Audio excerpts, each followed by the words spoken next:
so much evidence that we communicate with a higher power all the time. All right, so let's go over some of the evidence. Okay, the first piece of evidence is near-death experiences, NDEs.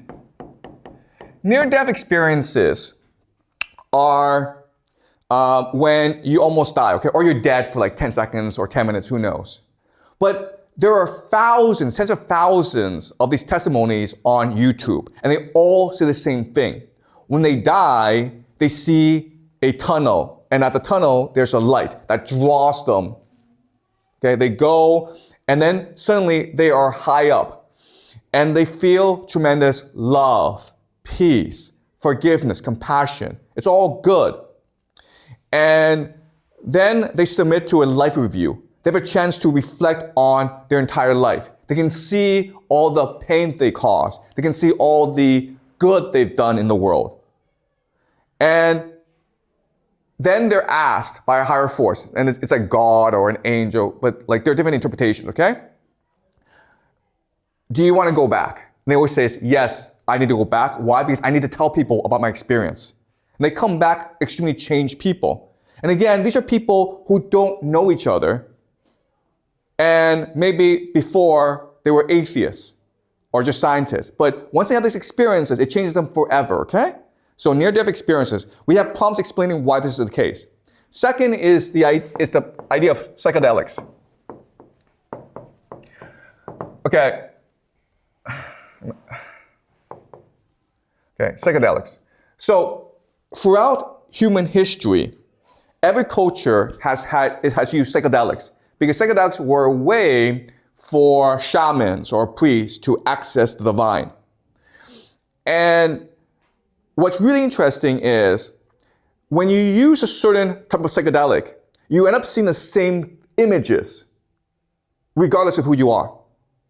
Okay? And that's why civilizations throughout human history, what's amazing is if you go back to the ancient past and you look at different civilizations in different parts of the world, they have very similar statues and paintings, okay? So what's a very common motif is the idea of the cosmic serpent. For whatever reason, every early civilization has worshipped a serpent, or the serpent is a very important part of their culture. And it's possible that when they're on psychedelics and they're meditating, they see a serpent talking to them. And they see that as the serpent of life, okay? And also, what's really interesting is the serpent, it looks like the DNA. Right? Okay, so that's really, really interesting. Okay? Meditation. When people meditate, when you go up to a higher dimension, you end up having the same experience as psychedelics and near-death experiences. Also, great books.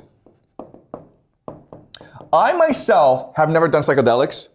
I obviously can't go back in the past and study these civilizations. I never had a near-death experiences, but I've read Dante, I've read Milton, I've read Homer, I've studied them very, very closely. And what's amazing to me is they say the same things.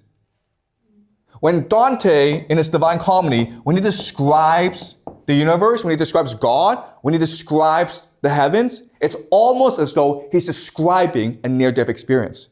Even though we have absolutely no evidence that Dante himself had near-death experiences. Okay? So this is shocking.